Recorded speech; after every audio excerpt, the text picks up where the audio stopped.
Hello, this presentation centres around the Bud Light to the Mulvaney controversy of 2023. We'll explore what happened, the backlash that followed, and how marketing decisions can lose sight of the bigger picture, and then what also the future holds for bigger brands working with the queer community. We'll start by breaking down sort of the event itself.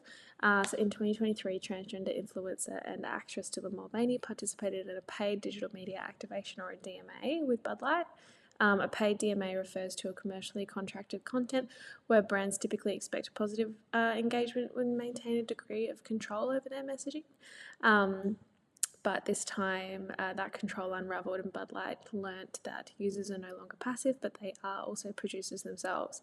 So on the first, Mulvaney posted a sponsored Instagram video titled Happy March Madness. In the video, she jokingly admits that she doesn't really understand what March Madness is, but she's happy to celebrate. Anyway, we are going to play a short clip here. I got some Bud Lights for us. So, I kept hearing about this thing called March Madness, and I thought we were all just having a hectic month, but it turns out it has something to do with sports. And I'm not sure exactly which sport, but either way, it's a cause to celebrate. I got some Bud Lights for us. So, I kept... So the backlash to this came in the form of many conservative right-wing beer drinkers calling for a boycott of Bud Light. Sales plummeted. Bud Light was once the #1 beer in America, actually lost its top spot. So there was some celebrity backlash, including Kid Rock shooting cases of Bud Light on camera. And this wasn't really a brief scandal. This actually had quite a long staying power.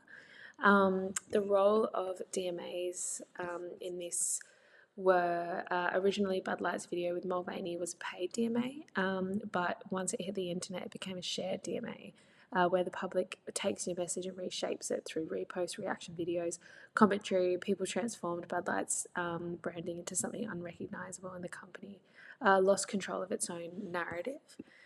The corporate response to under mounting pressure, Bud Light CEO Brendan Whitworth released a public statement. In this, he says, "We never intended to be a part of a discussion that divides people. We're in the business of bringing people together over a beer." He tried to appeal to the middle America by referencing his military service and American values. This decision was very strategic. The strategy at play here was an attempt to wrangle back the demographic that they had lost, conservative American beer drinkers. Unfortunately, it seemed that they were long gone. Pretty lukewarm response from Bud Light let down and enraged all sides of the controversy. Often a strategic marketing decision like this has the goal of setting out public opinion and maintaining control over the situation. But in this case, Bud Light had completely lost control of their own story.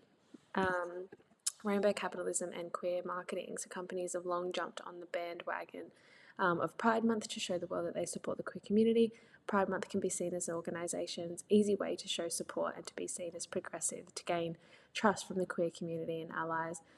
This effort can be often disingenuous and called out for being rainbow washing or rainbow capitalism. The decision to lean into Pride content came from a broad macro level marketing strategy. For example, an organisation is often applauded for using their large scale platform and far reach to uplift and support minority communities.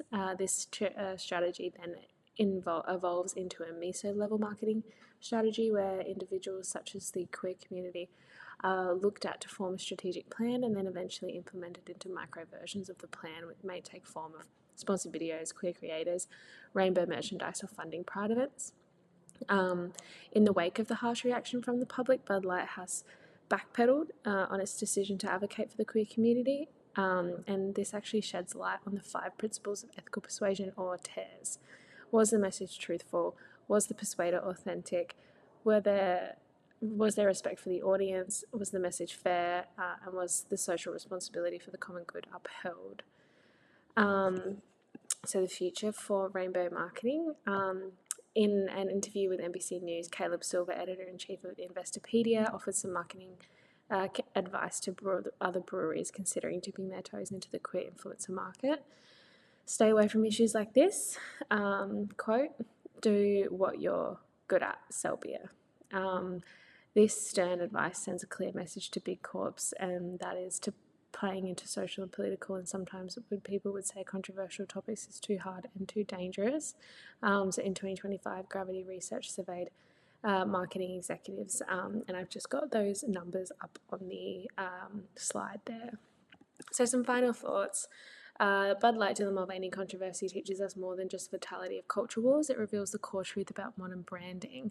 That was not a failed idea, it was a failed execution strategy. Bud Light's mistake wasn't partnering with trans influencer, it was doing so without a fully developed narrative, risk mitigation plan, or long-term brand alignment strategy to support it. Moving forward, brands that engage with the queer community must ask themselves, is this campaign integrated into our larger brand and purpose? Is this coming from the inside out or an outside in perspective? And are we prepared to weather the backlash? Thank you so much for listening, and I hope that you've enjoyed it. I'm just going to pause. Feel free to pause on this slide. These are my references. Thank you so much.